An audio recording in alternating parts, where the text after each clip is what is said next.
I have with me here Laurel Ann Hill. She's the author of the, sorry, I forget. The Engine Woman's Life.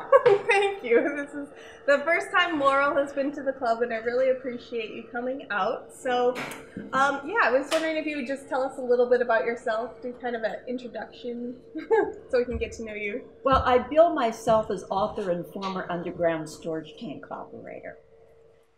Did you have a storage tank underground, or is this part of the fiction of the story? No, I was employed in the field of science for many years, Awesome. and for a number of those years, I was environmental health and safety professional for a pharmaceutical research and development site, and we had 26,000 gallons of diesel. And California changed their laws on how these things were going to be managed and accounted for, and community right to know. And so I was commandeered by my boss, you're going to get licensed. Yeah. And so I did. I felt like a total idiot. I think Nobody's total. I sure felt like it. And I think I was the only woman who took the exam, the written exam, the day that I did. So you were the first to have taken this? Well, that day, I was the only one on the examination site. Yeah. And so this kind of was the source for this story, or? No, that just contributed to the fun. Yeah. Yeah, what are the kind of things that you had to do? I'm kind of interested in that. Well, I had to learn how to run a steam locomotive. Really? I don't know if any of you are familiar with the Niles Canyon or with the Gold Gate Railroad Museum or the skunk train. Okay. Yes. Yeah. Been on it. Nice. And Cumbres and Toltec, Durango and Silverton. I got into, and McLeod. I got into every engine cab that somebody would let me in to ride. And then I got to play engineer in SP 2472, which is circa somewhere around 1926, about 15 feet tall. Yeah. I can't remember how many pounds the darn thing weighs, but it was big and heavy. I think she didn't have to lift it up. No, I didn't have to do like Wonder Woman. Yeah.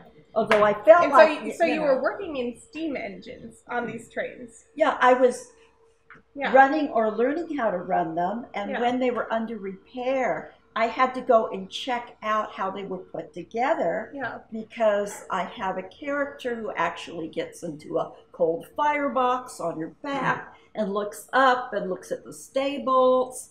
And so, what the hell does a stable look like? I have no idea. I don't even know what a stable is. Yeah. So when I got the opportunity up at the skunk train, I'd already ridden in the engine cab a couple of times on the skunk train. Yeah. And so they let me go in where they were working and talk to the repair crew and the boiler mechanic.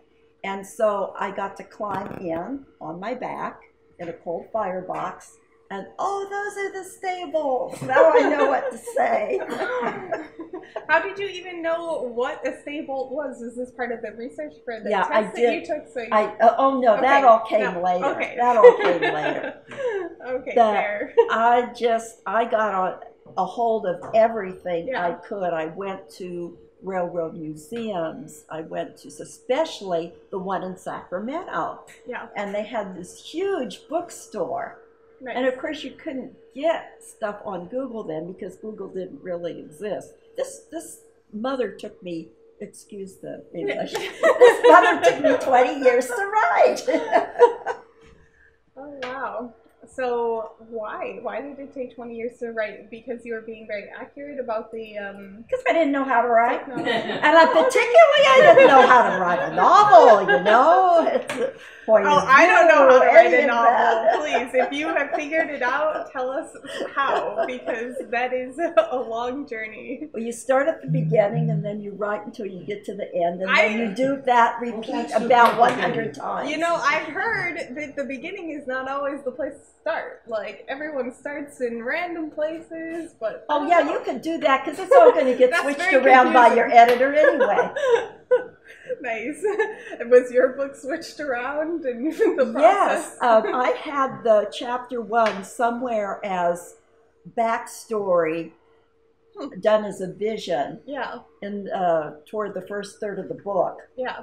And the editor said, no, you're going to start with this as the prologue. And I said, nobody reads prologues. This has to be read. So I said, we're going to make it chapter 1. Nice. And then I go on to chapter 2, which is now the baby that was in chapter 1 who was rescued. Yeah. Is now almost 16 years old.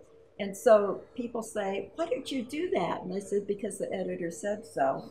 And publication is worth a lot. You know, you want it? Hey, you want it upside down on the back cover? I'll do it.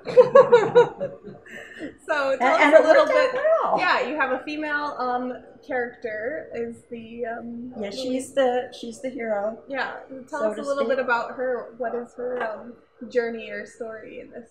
Well, she was abandoned at birth. Okay. She has this kind of mantra that she has told herself throughout the years, that her parents really didn't want to give her up, that they were really looking for her now, and someday they'd find each other, which was a whole bunch of hogwash, because she was an illegitimate child and nobody wanted her. And so she finds that out as the story opens. Yeah. The chapter 1 is the prologue, where the woman who is her great-grandmother, who has leprosy, is being sent to an asylum. Because this is an alternate 19th century California. And in those days, it was still believed that leprosy was highly contagious, which it's not. Yeah. And so she's being sent away to an asylum, which has a very bad reputation for what is done once you get there. Yeah. And there have been a number of people in charge of the place who have simply made people disappear. Oh no. And so, but she feels that this is safer, it's better for her family, the grandchildren and the children will all be safer without her. And so then she finds out from the spirit of her deceased husband that that little baby, they said, would you watch the baby for us on your trip to your end, you know, so to speak? Yeah. That's our great-granddaughter. Oh my God. There is no way that this determined woman is going to let any great-grandchild of hers end up in an asylum or dead. Yeah. And she's going to figure out how to get this kid off the train. And she does it. Okay. And so the chapter ends with that. Yeah. And so now you know the setup for it. And chapter 2 opens as the girl has this vision of this story that was just in chapter 1, and learns that her parents didn't want her. Okay. And at the same time, she learns that you now have a mission, young woman. Juanita is her name. And you are going to put an end to these trains going to this asylum. You are going to sabotage the train system. And we're going to start with one train in particular. Okay. So get ready. And is this a little steampunk? That seems to be a love of yours. I know it's a train. Steampunk has been woven into it. Okay. Not as a heavy-duty technical, because even though this is a plot-driven novel, it is also very richly character-based. Yeah. And this girl learns and changes in order to survive. Yeah.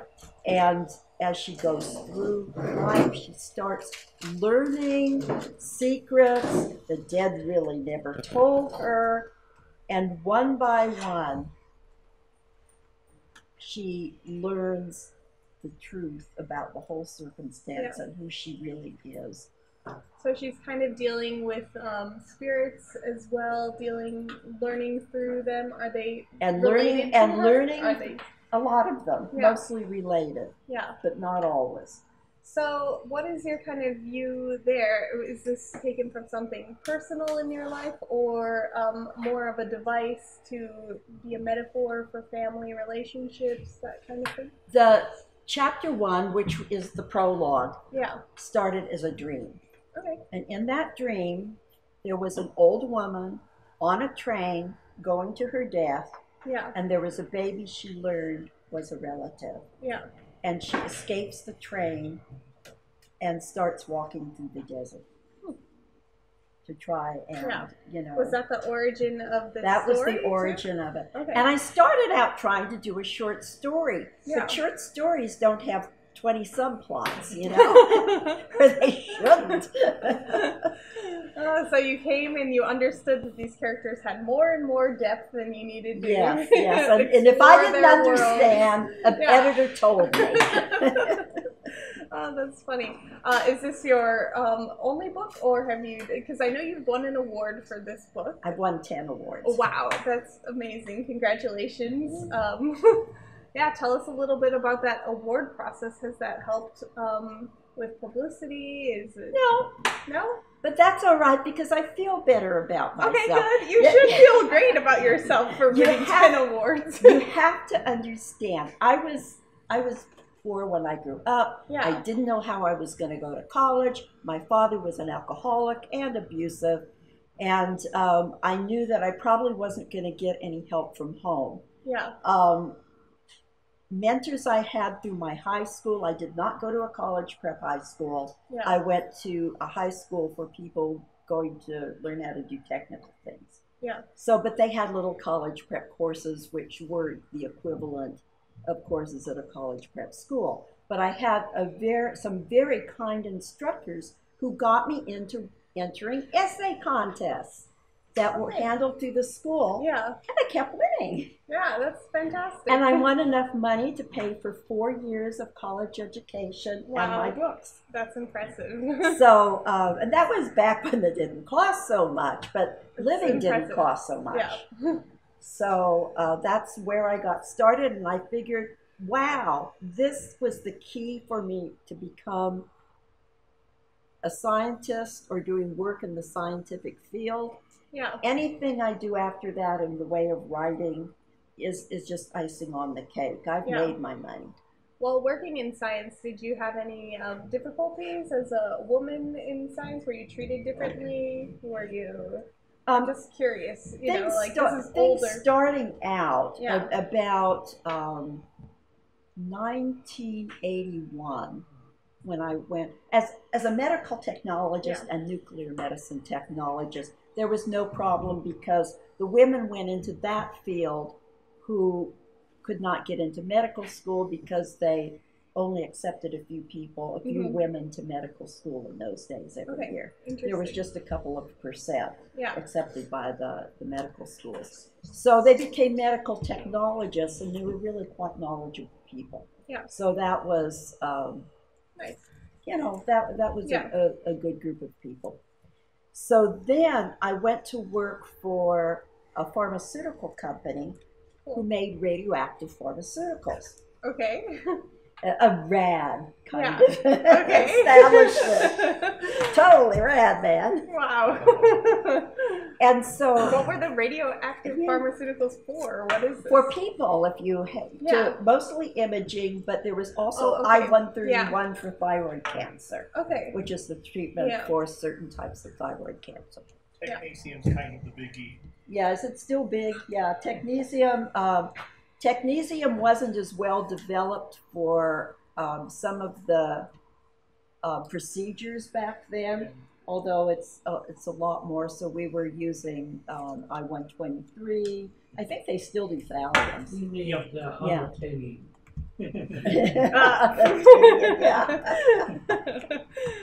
But later on with that company, I mean, I had sexual aggression against me.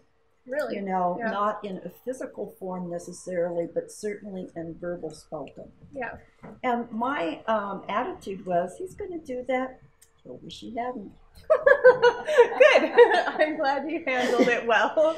So I do things like yeah. walking into a gathering where the president was there and somebody else was there and calling out, "Hey, Bruce, you messed this up again." Can't you do anything right? The FDA is really after me. Oh, so you got you've written a revenge narrative into your workplace. I love it. Yeah, that's great. So, and as a woman, that's what you had to do. Yeah. And plus, when I got to my next job, the woman in human resources hated me because the fellow they put me to work for, she had a grudge against him. Mm-hmm. So they made sure that I didn't get promoted. Okay. And she, and so that was a little different kind of prejudice. It was against my boss, female and male. Yeah. So, okay, I'm going to do what I want to do without the title. Right. Because that was my main thing. I was in environmental health and safety. I had to teach PhD chemists about laboratory safety. And these were the guys, some of them from China, some from the United States, who blew up laboratories on a regular basis. Really? And that's, people who are doing science. That's why you have a blast shield, because you're gonna need it. Did you ever blow anything up? I mean, that sounds like fun. No, it's not fun, and it's it really like not fun if a person, Okay. if that's your experiment, that's just been ruined. You lose your funding. It wasn't worth it. So so that was my life, and I moved on to. It's exciting. Yeah. And finally, I retired from there, and then I could write full time. Yeah. But I had another novel published back in 2007, and when it, the weekend it won its award from Forward Magazine in science fiction, I left the company. And I said, okay, I am 65. Yeah, and you did it. I did it. That's awesome. So was that your first novel, or was this started I started beforehand? This one like 20 years. It can take that long, right? How did it change from the start? You said it started with a dream, and then you spent 20 years. How did it kind of change over that course? One of each? Yeah. Changed a lot. Yeah. I had too many subplots, too many characters. Yeah. Too much passive writing. Was it a lot? Well, explain passive writing to people. Something. The wasies. Mm-hmm. So it takes place in the past. No, is and was. Yeah. Instead of using active verbs. Yeah. And is and was are very important. Has anybody here read Lolita? Yeah. Go back and read page 1. Yeah. They use the wasies there. Mm-hmm. Nothing else would have worked. Yeah. And it is a perfect opening page. Mm-hmm. And that's when you should use is and was, when it is better than anything else you can think of. Yeah. And it really makes it work. I feel like it's a common mistake, though, that a lot of people make. By default, that they just use that, and I did too. Mm-hmm. And then I did not know how to do dialogue. I did not know how to do, by the way, Bob. Oh, no, I was very good about by the way, Bob, where the author is speaking to the reader and not through the character. Oh, okay. So you're trying to communicate your ideas. Details. Okay, gotcha. By the way, Bob, in case you didn't know it. It's an exposition excuse. Yeah, I gotcha. So, but I slowly learned, and back in those days, if you submitted stuff, editors would often write you nice little letters that weren't just rejection letters. Yeah. I would somebody really must have felt sorry for me, because they sent 3 handwritten pages about what I was doing wrong. That's helpful, though. You have help? Yeah, yes. Help? Okay, good. And another one, said we had the second one, we had email then. Yeah. We didn't have Gmail or Yahoo or any of that. we had, I'm trying to say CompuServe, we had CompuServe. And so we communicated that way. Yeah. So, yeah, eventually it started to register here. And of course, back in those days, I had no idea that there were writing groups. Huh, what's a writing group? Yeah. I knew there were writing classes in college because I'd been to a couple at night when I was just trying to fill in units, and I couldn't go during the daytime. But yeah, things just started to stick. Yeah. And now I feel very comfortable giving seminars about writing because I've done everything wrong, you know. So it's I totally identify with the people out there who are struggling because I've been there, done that. Yeah. What are some of the other things you see people doing wrong when writing? One big thing is point of view. Okay. That they don't really understand the different types of point of view, and that you can actually at times have a blend of them, but you have to be very good in order to do it. Yeah. Most of the times when you're using two different types, which is called a hybrid point of view, it's sort of experimental, or it's also done by people who don't know any better. Okay.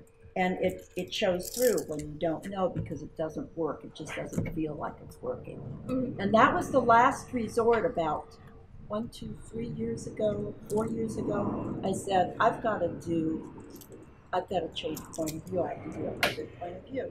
Yeah. And things started working. Everything fell into place. How do you know when things are starting to work? Because you don't get finished with your work and say, I did that. You get finished with your work and say, I did that. That's how you know. Okay. And you read it out loud. Okay. You read it out loud. Yeah. And if it feels right to the ear, and this is after many years of hearing right and wrong and getting the feel of stuff. Yeah. Interesting. So reading out loud can really help highlight any like errors or pacing. Yes. Yeah. Yes. Okay, that's interesting. Are there any tips you have for finding the right pacing for a story, or? Well, when your editor says the pacing's off, that helps. Okay. But one thing that I like to do when I write short stories, and sometimes when I'm writing a novel and I want to evaluate my pacing or other things, certainly when I'm evaluating other people's work at conferences, is that you got to get into a mode that I did not write this, I did not write this, I don't know about that, and read it like it's new. You can't really do that, but you can kind of get into the mindset where you look at the stuff differently. And then you start going through, you just read it once straight through, and then you read it, and at the end of each page, you say, what wants me, what makes me want to turn the page? If I was a reader reading this for the first time, why would I turn the page? Yeah. You write that down at the bottom. You write down anything that you thought that might be potentially confusing to someone who is just starting out and do these things. And then you say, what's at stake? What's the story so far? Yeah. And you go to the next page and you do that all over again. And when you get through with a chapter or two or the entire short story, then you start to look at what your notes were. And if you realize there's nothing that made me want to turn the page, not really. Yeah. Not if I was just, going through. The pacing's off. If you can't wait to turn the page at one point, and you don't care if you turn the page at another, you've got a pacing problem. Yeah.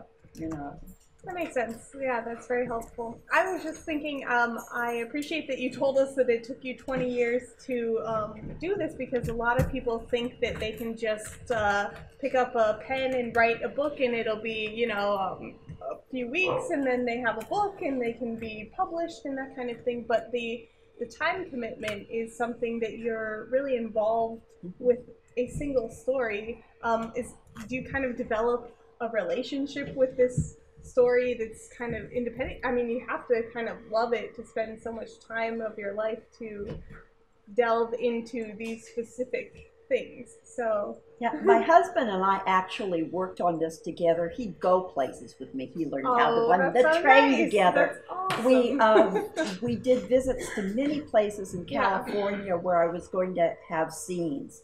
And one of the places we went was Manzanar. Has anybody ever been to? Yeah, okay, we went there. And we just walked around there quietly. And although this is set back in the 19th century when there was none, it became, I could see a sacred space there. Mm-hmm. And so I used that and kind of the comments by the travel guide who was taking a group through the mountains to get safely to the other side, that that there are spirits there, there are ghosts there, and kind of suggests that bad things have happened there. And if you look back at your history in California, has anybody read An American Genocide by Madley? If you want to see how awful the treatment of the Native Americans in California was, not by Mexico, not by Spain, that was bad enough, but by the U.S. You read that book, and it is horrible. It is just horrible. I could not go and read it continuously. Sometimes I could only get through a page at a time. Sometimes I could only get through a paragraph. Sometimes I had to skim parts. I couldn't read it word by word because it disturbed me so much. But during the period of about 1846, when they had the Bear Flag Rebellion and the U.S. took over, and in the 1870s, they reduced the Native American population by genocide from approximately 150,000 to 30,000. Wow. Men, women, children. Yeah. And that was part of that whole idea of bad things being done to people. Yeah. Comes through in the book. And we're still doing bad things to people. We did bad things to people in the 1800s against the Chinese, against the Mexicans, against the Native Americans. We did bad things to the Japanese during, the 1900s. Yeah. Could be doing.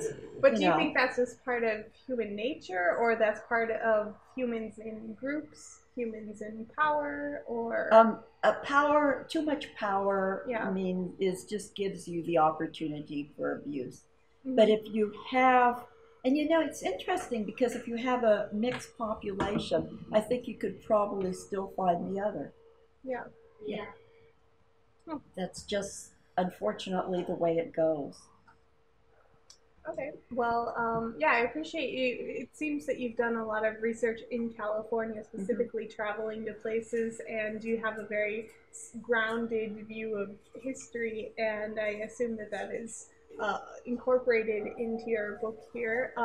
What are some of the other things that you kind of learned or observed while delving into this story? Just things about California or things about people? Well, I certainly found out more about my family. Yeah. And my father was half Mexican, and he never wanted to talk about his family very much, at least not to me. And my mother would get his goat. I mean, he was abusive towards her. He beat her up. He nearly killed her a couple of times. And she got even by teasing him. Yeah. And we had an Indian woven blanket. Yeah. And she would put it on and just kind of walk through the room and go, yes. She made sure she did it when he was sober and not drunk. Or she never would have lived that long. Yeah. Oh no. And so I had my DNA tested recently in the last few years. Yeah. But certainly I wanted to find out more about my family, so I I went to the California Historical Society and found my great-grandmother's papers, Hipólita Orendain de Medina, in the society. I had the Spanish translated into English by 2 UC graduate students who dealt in old manuscripts. And then I had the story, and I started picking up other things and looking back in old newspapers, and came to learn that my great-grandmother was very politically active as a teenager. Starts out Juanita as a teenager, and she Mexican expatriates in California to go back and fight for their home country and throw out Maximilian. Yeah. And so then her mother had some extra money that she donated to help raise money for these people to go down, you know, money for uniforms and stuff like that, and weapons for these people to go down and fight. Cool.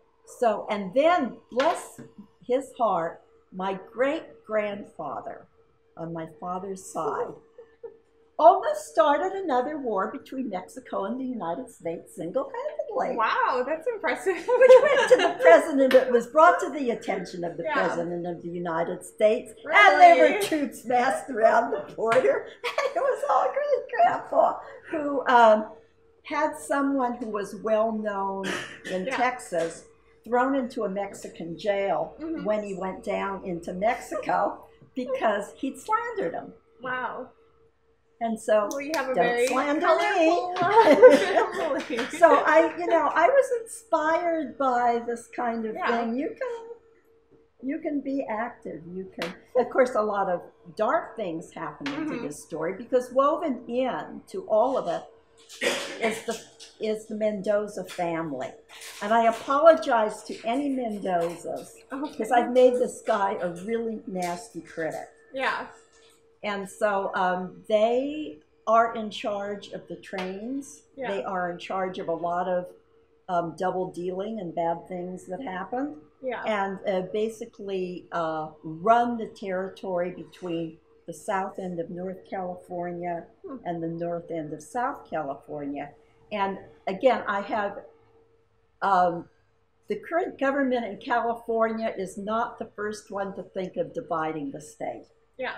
In my book, I have the state has been divided in half back in the 1800s, because if you're familiar with California history, you'll know that both the British and the Americans, the Yankees, had an interest in California, and it was up for grabs who was going to get it. Yeah. So in my alternate state, I have gold discovered earlier before the United States gets it. Yeah. So there is a gold war that has gone on before any of this starts. And it's been resolved by the Yankees have North California and the British have South California, which worked out okay because the gold's in the north and the oil's in the south. They were here too. Yeah, they were here too, but they were not, in the 1840s, they were not a major contender anymore, nor were the French. It was mainly the British and the United States. I find it really interesting that you've done so much historical research and like physical research, visiting all of these different places, and then you've combined it into a like alternative history a bit of California. So why go through such detail in learning what actually happened when you're going to be crafting it into something completely different? I was wondering why. Because if you don't know what happened, it's hard to write. I would think it would be very hard to write an alternate history. Okay. Yeah, I've never tried, but it's just strange because you're coming up with something that is completely fictional. I mean, I think you could take a premise like, what if the South won in our Civil War, and then just go from there without knowing anything about the war. I know it's been done. You could write it, but whether or not it would get published, right? Because you would have to. Everything's been done. Some of the characters. Yeah. I gotcha. You need to know. So you said you use some real historical characters, and then created your own narrative. Well, these are mostly. The book I'm working on now, I'm using historical characters in California. It's another one in early California. Nice. Yeah. But it's not steampunk. Yeah. But this one, I made up an alternate history, and really the characters are pretty well all fictional. Okay. Interesting. But I've modeled like Antonio, the real evil guy. I took every really effing lousy guy that I ever met and combined all the characteristics. I did not make him a stereotype though. Yeah. And he is redeemable. Okay. But I just, I remember somebody who did that annoying thing. That's a good trait in this guy. We'll just put that in. And I had a lot of fun with that. It was getting even. So is it true that people have to be wary around writers because you might write everything that they do into a book? You should be on your best behavior around Yes, I have a couple of sweatshirts and t-shirts that say that. Be careful what we say. Yeah. It's going to be in this book. That's interesting. You said you learned a lot about your family history doing this book, and I'm wondering if you've learned anything about like yourself, your own interests, that kind of thing, while this process of writing. Is it a bit of self-discovery, or? I could write. Aha. I really believe I could write. Yeah. For a long, I've also had over 30 short stories published and about, about 10 more pieces of nonfiction. Yeah. But through all of this, I've gotten the confidence that I can do this. Good. And not everybody may like it. People may write nasty things on Goodreads. Yeah.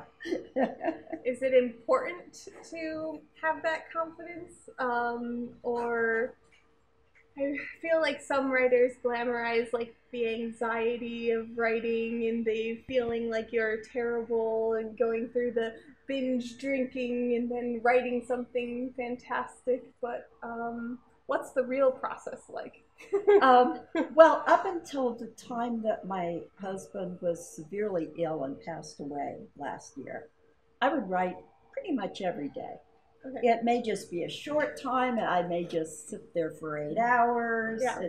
It would depend on a day-to-day basis. Then everything started to go wrong. I had to take care of my husband. Yeah. And the main thing was him. And then came, afterwards, all the legal things that you have to do. Yeah.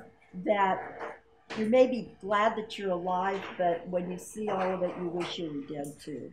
Yeah. Why couldn't we have gone together and let the kids done this? Mm-hmm. Well, then I wouldn't have gotten to promote my book. And he was very involved in this, and he wanted my book to be a success. Yeah. So so there's a lot of memories. There's a lot of memories tied up in this. Yeah. Yeah, I love how personal this book sounds. Like, it seems like there's a lot of you, a lot of your family in it, a lot of your close loved ones. Yeah, and even the spirits communicating sounds very personal. And when my mother died, I went and rewrote the chapter about someone close to Juanita dying. Mm-hmm. And then, tears were streaming down. Blowing my nose and going back. And I came away with a chapter that meant something. Yeah. And it was a mediocre chapter before, and it was a damn good one when I finished. Yeah. Good. So you think the personal element really can make this? Yes, as long as you're careful that you do not impose yourself upon your characters. Mm-hmm. You understand how they feel. Yeah. But they've got to do themselves. You have to let your characters be true to themselves. Yeah.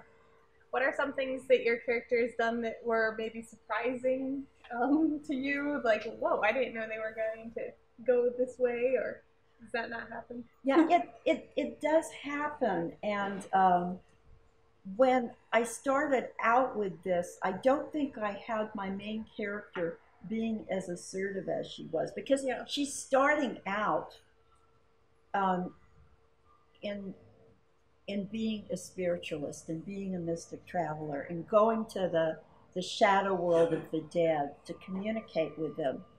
And so she knows, because she's been told by the old mystic man of the community, that you got to do what they say, because if they're not happy with you, you die. It's very simple. You know, the shadow world decrees when you're going to die. And if they don't like what you're doing because you're a mystic, you will die. So, okay, that kind of pushes so you on. You get spiritual plane. Yeah, you get a little bit of timid. You want to keep them happy. And at the same time, this is your family, and they care about you. At least that's what she thinks. Yeah. You know, and a lot of them do, and some of them don't. But so she has less confidence, and she builds her confidence as the story goes on. Yeah. And so the woman she is at the end is very much different than the girl she was at the beginning. Yeah. She can do things that she never thought were possible. Is that in that book, the engine? What? Yes, in that book. Can I ask a question? Yeah, please. Well, first of all, I have an answer. Uh-oh. All over the West, some of the first white people were Mormon. And I can't tell you, my dad was the youngest of 22 kids with 3 wives. And I can't tell you how bad Mormon leaders were. He totally let that and went to California and joined the Marines. People don't have any idea that if a Mormon leader said kill somebody, they had to be killed, even if it was a whole wagon. Yeah, I've heard some of that. Yeah. But I want to. People overlook the importance, even in LA and everywhere.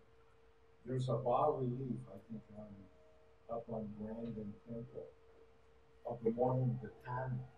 It's the biggest military bas-relief with water coming down over that nobody knows is there. But the Mormon Battalion was huge in the Mexican War. Did you have a question? Yeah, I have a question. I'm just mentioning. The Mormons were much bigger than most people say. They say a bunch of farmers got together and did stuff, but the Mormons were huge in the West. I do some script doctoring once in a while with movie scripts, and like if I go to this is a little preface. If I go to a film festival, I say, your movie's not going to sell. And the director, writer says, it's my baby, I can't change the title. And I said, your title's no good. You're not going to get it distributed. You're just going to show it at film festivals. Okay? So I have a problem with The Indian Woman's Life. I'm sure the book is really good. And I don't like the title. I can tell you some titles. Can you explain how you got the title? It's not a good title. Well, let's just hear how she got this. It might really fit the story. Yeah, I care. I care how you got this title. Yeah, I got this title because of the skull with the blue light of the Virgin of Guadalupe. Yeah, and this was the title. I had wanted something else. And then my publisher says, you can't have that. I know, I've had that. And so we went back and forth, and this was the closest thing that I could get to what I wanted. Yeah. And so does it have a personal meaning? Like, I kind of take it as it's her, like, light that she's finding as she goes along the journey. It's that as well. Yeah. Yeah. So, I mean, I think it's got some, like, implicative qualities that, you know, we kind of understand that this is a journey of enlightenment, it sounds like. A search for something. Yeah, but I don't get that from the title. Well, that's what I'm getting from the title. But that's okay. No, I'm not Unfortunately, we're not going to change the title of her book. A lot of people getting a script out there. Yeah. I'm sure you insult many and get insulted, but I'll give you just a quick example. Well, we're running out of time, so we're gonna have to open it up to some other questions before we have to wrap this up. Yeah. Okay. So, anyone else have any questions? Scratch, do you have any questions? Yeah, but I got distracted and I have forgotten. Okay. Well, catch me later. I know this story is right up your alley. Yeah. I don't have a question, but I do have a short comment. Yeah. Because, not only was it one of the ways that the native people were wiped out, were they killed off the food source. That's why the buffaloes were slaughtered and almost made extinct. Was because that was the main food source and they wanted the land. Yeah, the thing in California was more than just the buffalo. It was genocide. It was actually going out and shooting the families or killing them. I mean, there was. I would really, for those who have the stomach to read it, to try and read the book. Get your local library to carry it. Okay, which peoples? Because I worked with the elephant Chumash, and I've talked with the Gabrielinos who are trying to get their culture back. The Gabrielinos weren't slaughtered; they were just missionized. Yeah. And the Chumash are still thriving to this day. Yeah, go back. They covered a lot of different tribes and areas in California. It's not necessarily all of them, because there were. What's the name of that book again? An American Genocide. Cool. I mean, that sounds kind of difficult. Yeah, it's a difficult book. Yeah. So anyone, any questions on writing or want to know anything more about her book? Where can we buy your book? Other than right now, right here. You can buy it here. You can go to Amazon. If you want to go to your bookstore, you go there because it's distributed by Ingram. And you can get it from a bookstore. You can go to the Barnes & Noble site. Awesome. Or a Barnes & Noble. Okay, that's fantastic. So, yeah, John. Ingram is what? Who owns that? Ingram is a distributor. So if it's distributed by Ingram, most bookstores will pick it up. They won't take, most bookstores will not take material from Create Space. So this is put out by Create Space as a distributor and Ingram. Okay. Thank you. Yes? What's your name again and the name of the book? Laurel Ann Hill, The Engine Woman's Light, and I've got some cards. Yeah. Thank you. What is Create Space? Create Space is the publishing site for Amazon. Most bookstores don't take anything from there. Yeah, because they're non-returnable, and you have to be, for the bookstores to take a book, it usually has to be returnable. It's a good question, but yeah. You know. Yeah, they print on demand, so you can't return it because they had made it for your order. And print on demand isn't the problem because Ingram Spark is their stuff is print on demand, but they will accept it back. And you have to understand, most of you probably know what happens to books that are returned. It costs money to send them back, so they tear off the covers and just send the covers back and throw the rest in the trash. So essentially, $20 is lost every time. Wow. A book is I didn't know that. That's terrible. Yeah. Okay. Well, any bit of wisdom or advice that you want to impart on us before we wrap it up?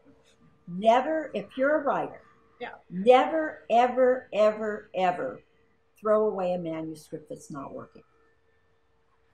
Even if you never do anything with it. Yeah. Because someday you might open it and say, I know how I can make that work. Woo-hoo. So give it some time, and the ideas might inspire you into something else. Yeah, that's a great bit of advice, and we haven't heard that from anyone else. So thank you so much. We're going to wrap it up. One more question. Speaking on back issue with the old manuscript, in my steampunk story, one of the characters that generated, she's a spy, she gets a hold of information. And what I used was an old manuscript chunk. See, this is paperwork I've gotten a hold of. Here, Master, read this. So we have a real life example of how saving your work can inspire you later on. Thank you so much, Scratch, and thank you, Laurel, for coming. Okay, we really appreciate it. Yeah, of course. Thank you. Buy her books, that kind of thing. All right, I'm going to stop the cameras. Get rolling. Yes, I'm saying an enemy can only kill you, a bard tells the truth about you forever. Yeah.